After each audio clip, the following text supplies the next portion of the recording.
Hey y'all, welcome back to the Beauty Room with Just a Girl. I'm so happy to have you here. Once again, if you are new here, of course, hit that subscribe button so you never miss an upload. And if you are a subscriber, welcome back to the Beauty Room.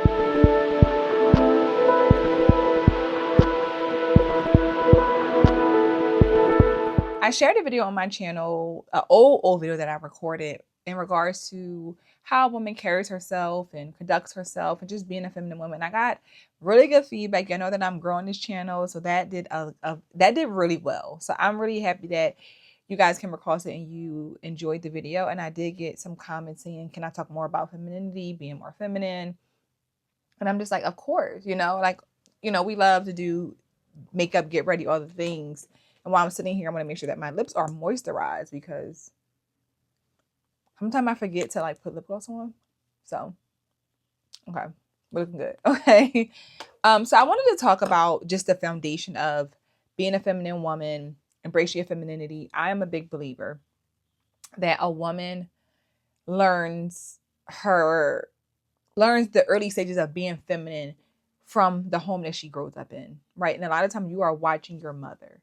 The woman in your life is your mother, your grandmother, your aunt, whoever raised you. That's what you watch and you learn. We are naturally creatures by habit. I'm not saying that some kids can't grow up in a home with the most feminine, girly woman and decide to do the complete opposite. We know that, right? We know that we can naturally, as teenagers, go through our phase of we want to dress more tomboyish. We want to, do all the things. We're all into sneakers because I was that girl, y'all. I was never a tomboy, but I was very much into sneakers at one point in my life in high school. I want to say 11th grade, I was into sneakers real bad. 10th, I'll say 10th grade for sure. I was into sneakers. I wanted the newest sneakers. Child, the sneakers I'm thinking that it probably was a mess. But that's what I was into. I was still girly, right? We know how the girls would wear the jersey dresses and the Jordans, that type of thing, right? And then I remember saying, so crazy. I remember saying I wasn't gonna wear heels to prom. That's how far I was into I wasn't gonna wear heels to prom, baby. That thing whole thing switched up real bad, right? Real quick. So you can go through that phase. And I will say that my mom always carried herself well. I wouldn't say that she's the most feminine woman per se, or she was all dainty and, all put together all the time. I just think she knew how to carry herself well. When she gets dressed, she looks nice and all the things. But I think that there's something about just the aura of a woman, right? The way that she speaks, being soft-spoken, the language that she uses, the way that she greets people, the way that she addresses people. All of that is learned behaviors of what you're watching, right? If we grow up with mothers who are very aggressive with their words, the way they talk to people, the way they treat people, you're going to get a more masculine side that you're picking up on. And you're learning that, you know? And when it comes down to looks and our appearance, right? I talked about this on my TikTok and it went left for a lot of women, but I'm going to say it again here because I hope y'all can receive this, that I do believe that when we as women develop this, how you carry yourself as a woman is a reflection of how you were raised, right? If you are a woman who gives very low effort, you don't put any energy into your looks. I've said this before. I believe that it stems from how you were raised, right? That is what you grew up seeing. You grew up thinking and being taught that your looks shouldn't matter. Beauty's the inside, which is true. But we also know that we are women and we present ourselves as such, right? When you go outside, a feminine woman is just all about staying in her softness. And I think that your appearance, honestly, plays a big factor in that, your ability to be feminine. Think about it like this. When you put a dress on, people when someone puts say you're someone who never wears a dress and you put a dress on, it's going to make you want to be softer. You understand what I'm saying? You want to naturally just soften up a little bit and you want to, that you feel awkward because it's you may be a little bit more masculine, you feel uncomfortable. It just naturally puts you in a place where you want to be more feminine, right? You put a skirt on, you think you got to cross your leg. That your clothing can dictate what your posture is, what your body language is, what your attitude is. You know what I'm saying? From even your shoes, so on my video, I talked about, our appearance, but I also want to emphasize back on the conversation around how we speak, right? How we speak, again, you can look beautiful. We can sit here and do makeup together, dress well. Everything is done to the nine.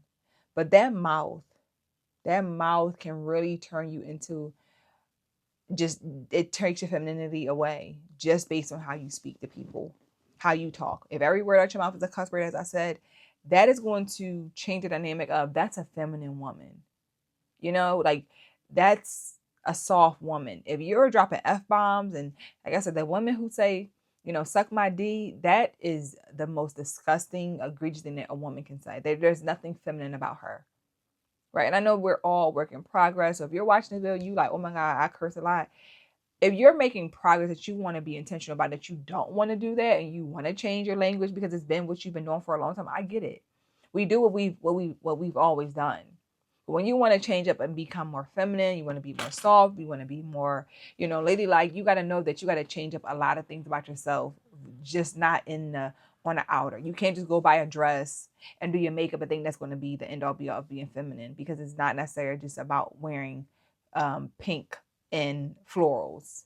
You can be a very feminine woman who likes to wear jeans and fitted t-shirts and flats or sneakers. Like, you can still be very feminine in your aura, your attitude, your behaviors.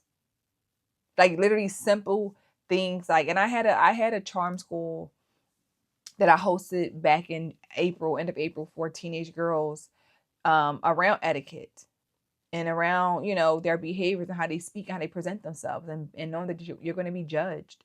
Like, we're going to be judged no matter what, y'all. We cannot, as women, sit here and just be like, I don't care if I get judged. Why would you not care? Why would you not care about how people perceive you if you are, as a woman? And I think that that's something that's important, because when you care about your image, your appearance, that's going to also allow you to be more feminine, because you're not in defense mode, because you're naturally just embracing who you are. But when you are in defense mode and you feel like you got to defend yourself, you're going to be more aggressive, which is going to pull out the more masculine side within you. You're going to be, it's going to change things. But I think we have gotten so far away from the idea that we shouldn't. I mean, we're so, yeah, that we should care about our what people think about us, that it has turned off the femininity in a woman. Femininity has even been looked at as a weakness for a woman to be feminine. This idea, y'all, that we as women, just because, let's just use example. If you are a single mom, and shout out to the single moms out there, my hat goes out to you. But if you are a single mom, I hear so many single moms say, I'm doing it by myself, I have to be masculine. That does not necessarily mean that. You don't have to be masculine because you're the only mom. Can you be assertive and you have to be a little bit more aggressive at times, depending upon if you're disciplining your child, or certain things may be happening. But that does not mean you just have to be masculine in the way that you talk all the time, and you just got to be your masculine because you are doing it by yourself, because you don't want your child to lose out on the feminine side. Like, there's still a mom there. There's still the nurture, the soft, tender, kind, loving person. And I think a lot of time women just feel like when life is going, getting tough, I have to just wipe out that softer side of me to just be like like this like a lion. Like, I gotta come, and I get that it's tough times, but I think we're being programmed as women to think that you're supposed to just be masculine and curse people out and do all that, and then you're gonna say, oh, because I'm stressed out. That doesn't have to be your story.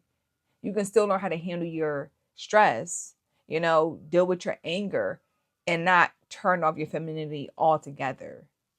Can it, diminish at times? Absolutely. That to be more masculine at times? Absolutely. Absolutely. But at the same time, we have to remember that it's all in your control. You control this. But it takes work, and it takes work, especially when you did not grow up in a home or an environment where women are embracing their femininity and they're talking about being soft, and they're not looking at it as a weakness. It's something that is a superpower. Women who not only want to look good on the outside, but also in the inside, because that plays a big factor in how you show up, how people perceive you. If you look like you're a feminine woman, if you're acting like a feminine woman. So I just want us to recognize that there are so many layers to this, but a lot of this starts at home. And if you are a mother out there, you have a daughter, and you want her to embrace her femininity and how she could carry herself, you are the teacher. She's watching you. So be mindful. Be very, very mindful as a mom when you are trying to, you know, have your daughter learn the ways to be out here conducting herself as a young lady and soon to be lady someday. Okay, so I hope this was helpful. I can definitely do more of these conversations, and we can, you know, next video we can do our makeup and tutorial together and talk more about this stuff. But just let me know in the comments what you guys think about this conversation. If you want more of this conversation, let me know in the comments. I will be sure to check them out and give you what I can. Of course, if you enjoyed the episode, of course, hit that thumbs up button, subscribe to the channel, and I'll see you guys in the beauty room very soon. Bye.